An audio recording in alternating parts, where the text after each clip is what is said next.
ஓம் சாய்ராம், ஜெய் சாய்ராம். என் அன்பு குழந்தையே, உன் கடந்த கால வாழ்க்கையை நினைத்து நீ ரொம்பவே வருத்தப்பட்டு கொண்டிருக்கின்றாய். கடந்த காலம் கடந்ததாகவே இருக்கட்டும். இனி வரும் காலம் உனக்கு தித்திப்பாய் மாறப்போகிறது. நான் இருக்கின்றேன், பயம் கொள்ளாதே. எத்தனையோ கடினமான பாதைகளை நீ கடந்து வந்திருக்கின்றாய். இப்போதாவது நமக்கு ஒரு நல்ல விடுவு கிடைக்காதா என்று காத்து கொண்டிருக்கின்றாய். வருடங்கள் பல ஓடி போனாலும் உன் பிரார்த்தனைகள் தவம் ஆயின. அந்த தவத்திற்கு பலனை தர நான் வந்திருக்கின்றேன். நல்ல பலன் அது. நீ ஆசைப்பட்டு கேட்டதை உனக்கு நான் தரப்போகின்றேன். உன்னுடைய வீட்டில் சுப நிகழ்வுகள் நடக்கும். உன் குடும்பத்திற்கு மகிழ்ச்சியான நிகழ்வாக அது இருக்கும். மகிழ்ச்சியாக நீ இருக்க வேண்டும் என் தங்கமி. மகிழ்ச்சியான வரம் தரும்போது மகிழ்ச்சியோடு அதை நீ பெற்றுக்கொள்ள வேண்டும் அல்லவா? கவலையோடு அதனை நீ பெற முயன்றால் அதன் சக்தி குறைந்துவிடும். நான் இருக்கின்றேன், பயம் கொள்ளாதே. வரும் புதிய மாதத்தில் உனக்கான நல்ல சுப நிகழ்ச்சிகள் எல்லாம் உன் வீட்டில் நடக்கும். உன் குடும்பமே மிகவும் சந்தோஷமாக இருக்கும். நான் தருவதை நீ பெற்றுக்கொள்ள வேண்டும். மிகவும் மகிழ்ச்சியாகவே பெற்றுக்கொள்ள வேண்டும். உன் மனதில் கவலையோடு அதை நீ பெற்றுக்கொள்ளாதே. அதன் சக்தியை நான் குறைத்து விடுவேன். புரிகிறதா? மகிழ்ச்சியாக பெற்றுப்பார். அதன் சக்தியை நான் பல மடங்கு பெருக்கி உனக்கு தருவேன். பயப்படாமல் இரு. தலையெழுத்தையே மாற்றும் வல்லமை எனக்கு இருக்கிறது. உன் மனதிற்குள்ளே நீ எப்போதும் தெளிவாக இருக்க வேண்டும். எது செய்தாலும், ஏது பேசினாலும், என்ன செய்து கொண்டு இருந்தாலும், எங்கே போனாலும், எது செய்தாலுமே உனக்குள் ஒரு தெளிவு இருந்தால் மட்டுமே அதை நீ செய்ய வேண்டும், பேச வேண்டும், கேட்கவும் வேண்டும். உன் மனதுக்குள் அச்சமும் குழப்பமும் அதிகரித்து கொண்டே வருகிறது. அதனால் தான் இது சொல்கிறேன். உன் கேள்விகளுக்கு விடை கிடைக்காமல் நீண்டு கொண்டே இருக்கிறது. ஆனால் இந்த நாட்கள் நீ மௌனமாக இருக்க வேண்டிய நாட்கள். யாரிடமும் வம்பு வந்தாலும் நீ அதை தவிர்த்து மௌனமாக செல்ல வேண்டிய நாட்கள். உனக்கு கிடைக்க வேண்டிய எல்லா பதில்களும் நியாயங்களும் சில தினங்களில் உனக்கு கிடைக்கும். அதுவரை நீ பொறுமையாக நாமத்தை ஜபம் செய்து கொண்டே இரு. அதுதான் உனக்கு நல்லது. அது மேற்கொண்டு எந்த சிக்கலும் ஏற்படாமல் உன்னை காக்கும். என்றுமே என்னுடைய துணை உனக்கு இருந்து கொண்டே இருக்கும். இறுதியில் நீ மட்டுமே வெல்வாய். பயப்படாத இரு. நான் வருவேன் உனக்காக. எத்தனையோ கடினமான பாதைகளை கடந்து வந்த உனக்கு இது ஒன்றும் பெரிது கிடையாது. அதை நீ சிறிதாக பார்த்தால் அது உன் கால் தூசிக்கு சமம். பிரச்சனைகளை கண்டு பயப்படாதே. மகிழ்ச்சியாக நான் கொடுப்பதை நீ பெற்றுக்கொள். உன் வீட்டில் சுப நிகழ்ச்சிகள் அடுத்த மாதமே தொடங்கும். நல்லது நடக்கும். சந்தோஷமாக பெற்றால் பல மடங்கு சக்தியை நான் தருகிறேன் உனக்கு. நீ என்னை வந்து தரிசித்தால் உன் வாழ்வில் சில பிரச்சனைகள் சரியாகும் என்று உன்னுடைய மனம் அவ்வப்போது ஏதோ அசிரிரி போல சொல்லிக்கொண்டே இருக்கிறதல்லவா? அதனால் உன் மனம் அதையே ஏங்கிக் கொண்டிருக்கிறது. என்னை எப்படியாவது பார்த்துவிட வேண்டும் என்ற ஆசை உன் மனதிற்குள்ளே வந்து விட்டது. வர முடியாதபடி பிரச்சனைகளால் உன்னுடைய உடலும் உன்னுடைய மனமும் சோர்வடைந்து இருக்கின்றன. சரிதானே? கவலையப்படாதே. உன் பிரச்சனைகள் எல்லாவற்றையுமே நான் சரி செய்து தருகிறேன். பெறுவது மட்டுமல்ல அன்பு, கொடுப்பதும் தான் அன்பு. என் பிள்ளைக்கு தேவையான அன்பை நான் எப்போதும் கொடுத்து கொண்டே இருப்பேன். சுற்றி நடப்பவைகளை, வாழ்வை பற்றிய உன் கண்ணோட்டத்தை மாற்றி அமைக்கும் வல்லமையை நான் தருகிறேன். சென்ற வாரம் வரை நினைத்ததற்கு முற்றிலும் மாறாக ஒரு புதிய கண்ணோட்டத்தில் உன்னை சுற்றி உள்ளவர்களையும் உன்னை சுற்றி நடப்பவர்களையும் நீ கண்டிருப்பாய். தெளிவான மனநிலையெல்லாம் உண்டாகும். கவலைப்படாதே, எல்லாம் தெளிவாகும். உன் வாழ்வில் உண்மையான சந்தோஷம் எது என்று நீ உணரும் தருணம் வந்துவிட்டது. தேவையற்ற கவலைகளுக்கு முடிவும் வந்துவிட்டது. ஒரு அழகிய கப்பல் கடலின் மேலாடி சென்று கொண்டே இருக்கிறது. திடீரென்று ஒரு பெரிய பாறையில் மோதி உடைந்து விடுகிறது. அந்த கப்பலில் இருந்தவர்கள் கடலில் விழுந்து தத்தளிக்கின்றார்கள். நீந்தி கரை சேர முடியுமா என்று பயத்தில் இருக்கின்றார்கள். இன்னொரு கப்பல் வந்து அவர்களை காப்பாற்றுமா? அதுவரை அவர்கள் உயிர் வாழ முடியுமா? அது என்ன கப்பல்? அதுதான் மனம் என்ற கப்பல். அப்படி எது சென்றது? நம்முடைய புத்தி என்ற துடுப்பால் துளாவி அதை நாம் செலுத்தி கொண்டே இருக்கின்றோம். அதில் என்ன இருக்கின்றது? சினம் என்ற சரக்கு இருக்கின்றது. அது எங்கே இருக்கின்றது? அது எங்கே போகிறது? வாழ்க்கை என்ற அடர்ந்த கடலில் சென்று கொண்டிருக்கிறது. அப்படியென்றால் என்ன ஆச்சு? காமம் என்ற பாறை வந்து நம்மை தாக்கி வைத்தது. பிறகு ஒன்றும் தெரியாமல் தத்தளித்து கொண்டிருக்கின்றோம். அந்த நேரத்திலாவது ஒற்றியூர் என்ற ஊரின் தலைவனாகிய கடவுளை உன்னை நினைக்கும் புத்தியை தருவா என்று வேண்டிக்கொள். நிச்சயம் நீ தப்பிக்கலாம். எல்லாவற்றிலும் இருந்து, எல்லா விதமான பிரச்சனைகளிலும் இருந்து நிச்சயம் தப்பிக்கலாம். பயமின்றி சொல், நன்மையாகவே சொல். நன்மை நடக்க வேண்டும் என்று சொல்லிக்கொண்டே இரு. எவ்வளவு பெரிய ஆபத்து வந்தாலும் நீங்களே எனக்கு துணை இருங்கள் என்று சொல்லிக்கொண்டே இரு. படைத்த எனக்கு காப்பது எவ்வளவு பெரியது என்று உன் கடவுளுக்கு தெரியும்.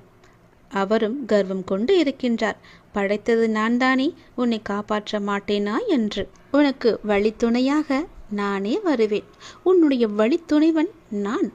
உன் கடந்த காலத்தை பற்றியோ உன்னுடைய தற்போதைய நிலையை பற்றியோ சிறிதும் கவலை கொள்ளாதே.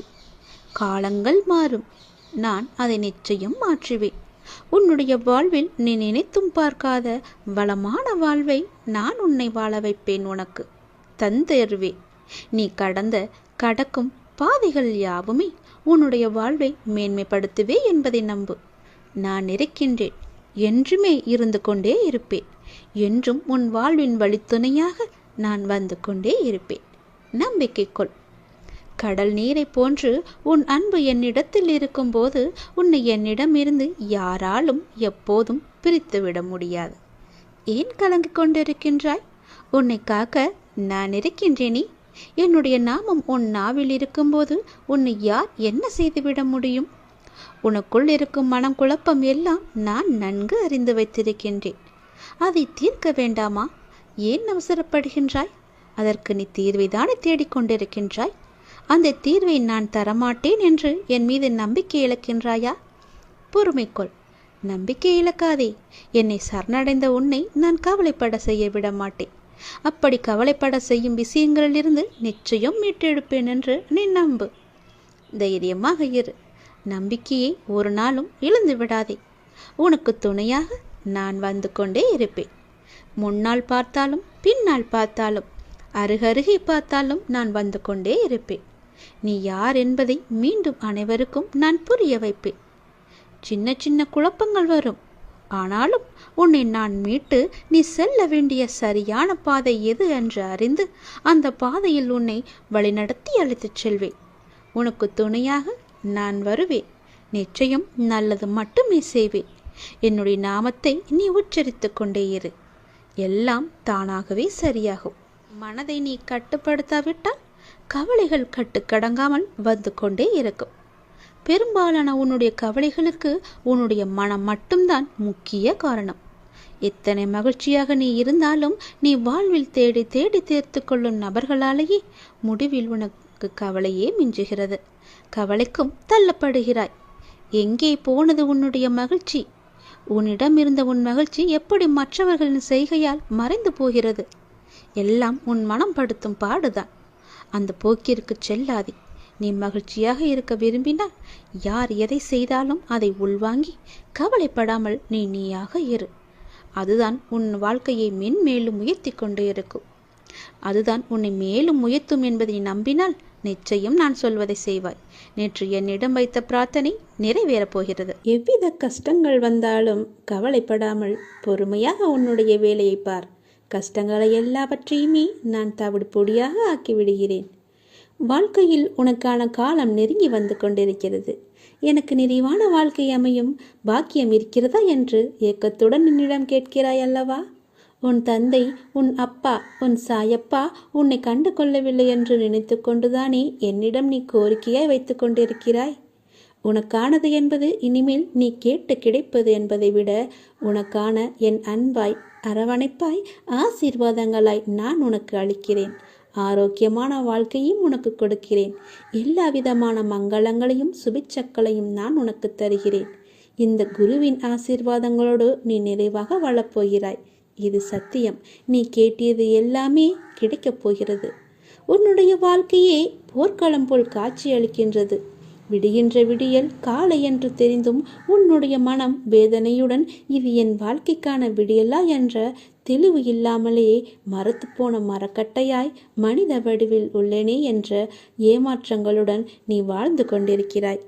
கவலைப்படாதே என்னுடைய குழந்தையே, நீ வேண்டியது நிச்சயமாக கிடைக்கும். நான் உன்னை ஏமாற்ற மாட்டேன். என் சாயப்பாவிடம் வேண்டி இவ்வளவு நாட்கள் ஆகிறதே, எதுவும் நடக்கவில்லையே என்று நீ உன்னை நீயே போட்டு குழம்பிக் கொள்ளாதே. உனக்கு நான் இருக்கிறேன். உன் சாயப்பா நீ வேண்டியதை நிச்சயமாக நிறைவேற்றி தருவேன். உன்னுடைய ஆசையை நான் நிறையாசையாக்க விட மாட்டேன். கவலைப்படாமல் சந்தோஷமாகவே இரு. என்னுடைய குழந்தையின் மனதில் உள்ள அனைத்தையும் படிக்க தெரிந்த எனக்கு உனக்கு எது நல்லது என்று செய்ய தெரியாமல் இருக்குமா? நான் உன் சாய்தேவா, உன்னிடத்தில் உயிராய் இருக்கிறேன் அல்லவா? அது உனக்கே நன்றாக தெரியும். எந்த ஒரு நியாயமான சூழ்நிலைகளையும் நான் உனக்கு உருவாக்கி கொடுப்பேன். என் பிள்ளையும் அது போலத்தான் நியாயமாகத்தான் இருக்க வேண்டும் என்பதுதான் என்னுடைய ஆசை. என் ஆசையை நீ நிறைவேற்றுவாயா? உன் அப்பா உன்னுடைய ஆசையை நிச்சயம் நான் நிறைவேற்றுவேன். நீ யாருக்குமே சிறிதளவு கூட தடையாகவோ தொந்தரவாகவோ இருக்காதே. நீ மனது வைத்தால் உனக்குள் இருக்கும் எல்லாவற்றையுமே நீ சரி செய்துவிட முடியும். நம்பிக்கையோடு நான் கூறும் வார்த்தைகளை எல்லாவற்றையுமே பின்பற்றி வா. இது உனக்கான நல்ல வாக்குதான். அதை நான் என்றும் தப்பாக உனக்கு சொல்லிக் கொடுக்க மாட்டேன். என் வாக்கு என்றுமே பார்த்து பார்த்து நான் ஒவ்வொருவருக்கும் செய்து கொடுப்பேன் என்ற வாக்குறுதி அது. நான் பார்த்து கொள்கிறேன். எல்லாவற்றையுமே என் மீது சுமத்திவிடு. உனக்கு வேண்டியது அனைத்துமே நிச்சயமாக நிறைவேறும். உன் அப்பா நான் அதை நிறைவேற்றி தருவேன். வாழ்க்கையில் எல்லோருக்குமே ஒரு தேடல் இருக்கும். அது போன்றுதான் உனக்கான தேடலும் உன்னிடம் வந்து தேரும். அந்த தேடல் உன்னை நோக்கி வந்து கொண்டே இருக்கிறது. நாம பாபாட்ட எப்படி வேண்டணும், எப்படியெல்லாம் வேண்டலான்னு நான் சொல்றேன். இறைவா, எங்களுக்கு நற்கதிக்கான வழியை சொல்லுங்கள். இறைவா, எங்களுக்கு தேவைக்கேற்ப வருமானம் வர வழிவகுத்து கொடுங்கள். இறைவா, நோய் நொடி இல்லாமல் எங்களை காப்பாற்றுங்கள். இறைவா, இல்லறத்தில் நல்லறம் காக்க எங்களுக்கு நீங்கள் உதவுங்கள். இறைவா, நல்லோர் தொடர்பை ஏற்படுத்துங்கள். இறைவா, நற்சான்றோன் மத்தியில் நல்ல ஒரு உயர்வை தாருங்கள். இறைவா, நம்பிக்கை துரோகிடமிருந்து விடுதலை தாருங்கள். இறைவா, உண்மை தத்துவத்தை எங்களுக்கு போதியுங்கள். இறைவா, எங்கள் பாவத்தை கழித்து உத்தமனாக இருக்க எங்களுக்கு நீங்கள் உதவி புரியுங்கள். இறைவா, நாங்கள் காமத்தில் மூழ்காமல் மனதில் ஞானத்தை கற்பியுங்கள். இறைவா, தன்னை தான் அறிவதை தெளிவடைய செய்யுங்கள். இறைவா, பிறரை மன்னிக்கும் குணத்தை எனக்கு அழியுங்கள். இறைவா, தாய் தந்தை மனைவி மக்கள் வாழ வழியமைத்து கொடுங்கள். இறைவா, இருப்பதற்கு இடம், உண்ண உணவு, உடுத்த உடை குறைவில்லாமல் இருக்க உதவி புரிந்து எங்களை வாழ வையுங்கள். இறைவா, அடுத்தவரை கூரை கூறாத மனம் கொடுத்து எங்கள் குறையை நிவர்த்தி செய்யுங்கள். இறைவா, மனதில் என்றும் சத்திய தர்ம செயல் நிலைக்க எங்களை வாழ்த்தி அருளுங்கள். இறைவா, எங்கள் கடமை உணர்வை மேன்மைப்படுத்துங்கள். இறைவா, காலம் எங்களை கடப்பதை விட நாங்கள் கடந்து செல்ல பாடம் புகட்டுங்கள். இறைவா, எங்களுக்கு போதும் என்கிற மனத்தெளிவை உணர வையுங்கள். இறைவா, என்றும் எப்போதும் எதற்கும் உங்களை போற்றும் மறக்காத இதயத்தை எங்களுக்கு அளியுங்கள். இறைவா, இத்தனையும் தாங்கள் கொடுத்தாலும் எங்கள் மனதில் மனநிறைவை ஏற்படுத்துங்கள். இறைவா, அனைத்தும் மனநிறைவு பெற்று நாங்கள் உங்களோடு இணைந்து பணிபுரிய வரம் தாருங்கள். இறைவா, எங்கும் எதிலும் உங்களை காணும் ஆவல் மிகுந்தாலும் எங்கள் இதயங்களில் பூரணமாக நிலைத்து உங்கள் வழியில் பயின்று ஞான பாதைக்கு எங்களை அழைத்துச் செல்லுங்கள்.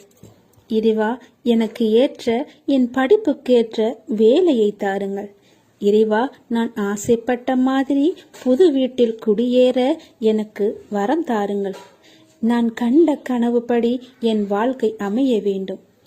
இறைவா, எனக்கு நல்ல வழியில் திருமணம் நடக்க வேண்டும். நல்ல வாழ்க்கை அமைய வேண்டும்.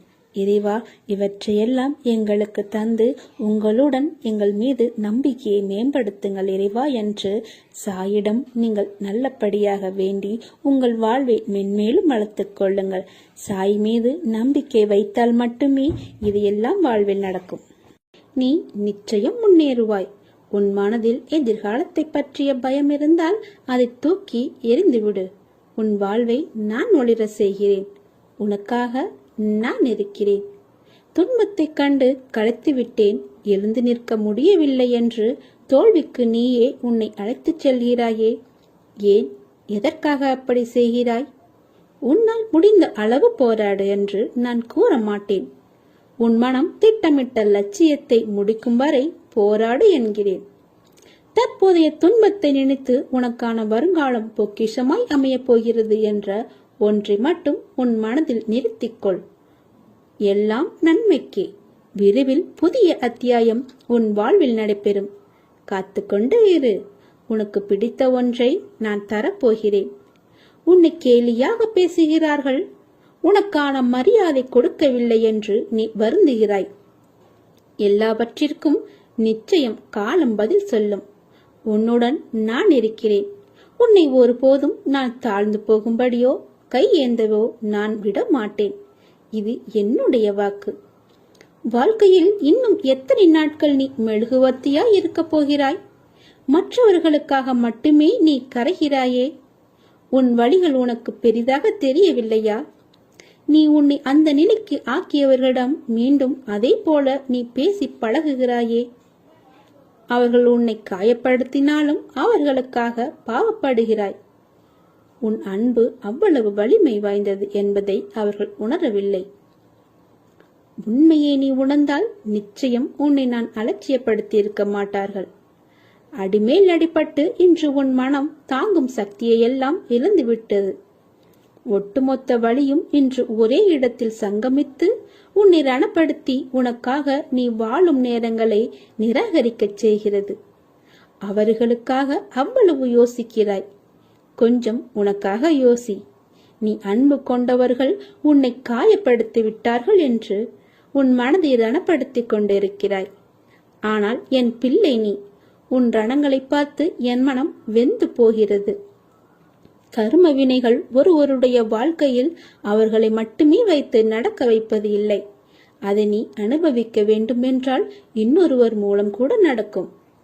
உனக்கு ஒருவர் கஷ்டங்களை கொடுத்தால் அவர்களை குறை கூறாதே. உனக்கு உன் கர்ம வினையை போக்கி உனக்கு வாழ்க்கையை உணர்த்துகிறார் என்பதை நினைவில் கொள். இப்படி ரணங்களை அனுபவித்த உன் மனம் பொறுமை இழந்து எதற்கெடுத்தாலும் கோபம், எரிச்சல் என்று உன் தன்மையை மாற செய்யவிட்டது.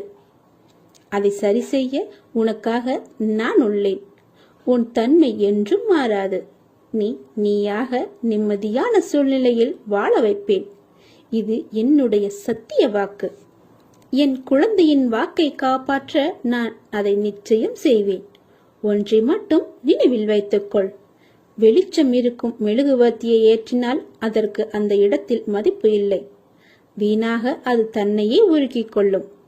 எவர் உன் துணை வேண்டுமென்று உன்னிடத்திற்கு உன்னை அன்புடன் நோக்கி வருகிறார்களோ அவர்களுக்கு மட்டும் நீ மெழுகுவர்த்தியாய் இருந்தால் போதும். மெழுகுவர்த்தியின் மதிப்பு இருட்டில்தான் தெரியும். அதை போலத்தான் துன்பம் என்ற இருள் எவருக்கு உள்ளதோ அவர்களுக்கு அந்த நேரத்தில்தான் உன்னுடைய மதிப்பு தெரியும். நிச்சயம் உன் அன்பை அலட்சியம் செய்தவர்களுக்கு நிச்சயம் உன்னை யார் என்று நான் புரிய வைப்பேன். அதற்காக நீயும் அவர்களை அலட்சியப்படுத்தி விடாதே. அமைதியாக பொறுமையுடன் சகித்துக் கொண்டே இரு. அதற்கான கூலியை நான் தருகிறேன். அதை நான் செய்கிறேன். எவனொருவன் பக்தியுடன் முழு உள்ளத்தையும் என்னிடத்தில் வைக்கிறானோ அவனது தேகம் மற்றும் ஆத்மாவிற்கு எந்த ஆபத்தும் வராது என்பதை நான் அவனுக்கு வாக்குறுதியாக தருகிறேன். நீ அவமானம் படும் போது அவதாரம் எடுக்க வேண்டும். வீழ்கின்ற போது விஸ்வரூபம் எடுக்க வேண்டும். உன் மனம் புண்படுகின்ற போது புன்னகை செய்ய வேண்டும். வாதாடுவதை விட்டுவிட்டு நீ வாழ்ந்து காட்ட வேண்டும். அனைவருக்கும் முன்பும் நீ நிச்சயம் உயர வேண்டும். உன்னை யாரெல்லாம் தூற்றினார்களோ அவர்கள் கண்ணெதிரே நீ நன்றாக வாழ்ந்து காட்ட வேண்டும் அல்லவா? அதற்காகத்தான் நான் உன் கூடவே எப்பொழுதும் இருக்கிறேன். நிச்சயம் நான் உன்னை உயர்த்துவேன். எதற்காகவும் கலங்காமல் சந்தோஷமாக இரு. சத்குரு வாழும் காலத்தில் சத்குருவிடம் நெருங்கியவர்கள், பழகியவர்கள், சத்குருவுக்கு தொண்டு செய்தவர்கள் எல்லோருமே யாராக இருந்தாலும் அவர்களின் கண்கள், எண்ணங்கள் ஏதோ எதிர்பார்ப்போடுதான் இருந்தது. சத்குரு கடவுள் என்று அறிந்தும் சில நேரங்களில் சத்குருவை நினைக்க மறந்துவிட்டோம். சத்குரு பல வேலைகளை கொடுத்து எங்கள் கண்ணை கட்டிவிட்டார். நாம் ஏதாவது சத்குருவிடம் கேட்க நினைக்கும் போதெல்லாம் நம் கவனத்தை திருப்பிவிட்டு வேடிக்கை பார்த்தார். பல நேரங்களில் நம் மனதில் உதிக்கும் எண்ணங்களை ரசித்து பதிலும் அளித்து வந்தார். சத்குருவிடம் குழந்தைத்தனமாக கோபம் கொள்ளும் நேரத்தில் அரவணைத்து மென்மையாக நடந்து கொண்டார். சத்குரு கருணையின் வடிவம் அல்லவா? சத்குரு கோபத்தால் வார்த்தைகளை உதித்து நம் மனதில் உள்ள தீமையான எண்ணங்களை அகற்றி தூய்மையாக்குபவர். சத்குருதான் நீதி தேவன். சத்குருவிடம் அடி வாங்கியவர்கள் பாக்கியசாலிகள். சத்குரு கொடுக்கும் அடியானது உன் நரம்புகளை இயக்க வைத்து மூளையில் இன்ப அதிர்ச்சி தந்து ஞான பாதைக்கு வித்திட்டவர். ஆம், இதுதான் உண்மை. இதில் சத்குரு நம் மீது உரிமை கொண்டு உள்ளதை நீங்கள் அறிந்தீர்களா? சத்குரு ஒவ்வொரு செயலை இயக்க வைக்கும் போதும், பரிபாஷையாக உணர்த்தும் போதும் பல விஷயங்களை அறியாமல் தவித்திருக்கிறோம். காலம் வரும்போது அறிந்திருக்கிறோம். நல்லவன் கெட்டவன் என்று பாரபட்சம் பார்க்காமல் எல்லோரையும் அவர் அரவணைத்தார். சத்குருவை நம்பியவர்கள் என்றும் மோசம் போவதில்லை என்பது நிச்சயம். சத்குரு ஞான தந்தையாக இருப்பதை பலர் அறியாமல் சத்குருவிடம் சுயநல பார்வையோடு அது இது வேண்டும் என்று கேட்கவே மனம் பிரயாசிப்பட்டு இருந்தது. ஞானத்தை போதிப்பவராக சத்குரு இருந்தாலும் ஞானம் அறிய யாரும் முற்படவில்லை. கஷ்டங்களை தெரிவிக்கவே மனம் துடித்தது. சத்குருவிடம் ஞான பாதையை அறிந்தவர்கள் சத்குருவிடம் நெருங்கவில்லை. போதனை முடிந்து ஏகாந்திர நிலையில் எங்கெங்கோ சென்று விட்டனர். பல இடங்களில் சத்குருவின் சபை வளர்ந்து சத்குருவின் தீவிர பக்தர்களாலும் சத்குருவினால் அரவணைக்க பெற்றவர்களும் ஞானத்தின் உழைப்பு, கருணை, தர்மத்தை போதித்து வருகின்றனர். இதற்கு சத்குருவி மூலமாகிறார். சத்குருவி சூட்சும வடிவில் வந்து ஏற்கனவே முடிவு செய்த ஆட்களை நியமித்து வழிநடத்தி வருகிறார். பல வழிகளில் சோதனைகளை சந்தித்தாலும் சாதனைக்கு வித்திட்டு மனதை மேலும் மேலும் திடமாக்கி வருகிறார். நிச்சயமாக ஒரு காலத்தில் சத்திய லோகத்திற்கு சென்று அடைவதை சாத்தியமாக்கி தருவதே சத்தியநாதின் சத்குரு பாபா. என்னை பொறுத்தவரை உண்மை உழைப்புடன் இருப்பவன் சத்குரு மனதில் உண்மையாக இடம் பிடிக்கிறான். இதற்கு தவம், யோகம், வாசிப்பயிற்சி, ஏகாந்திரம் எல்லாம் தேவையில்லை. நித்தியமும் சத்குருவை மனதால் நேசித்து உண்மை மறவாமல் வாழ்ந்தாலே பிறவி என்னும் கடலை கடக்க வைத்து தன்னுடன் அழைத்துச் செல்வார் என்பது நிதர்சன உண்மை. பக்தர்களே, தர்ம சிந்தனையை பெருக்கி உண்மையுடன் வாழ்ந்து சத்குரு ஸ்ரீ சாய்பாபாவுடன் பயணிக்க தயாராக இருங்கள். நல்லதே நடக்கட்டும்.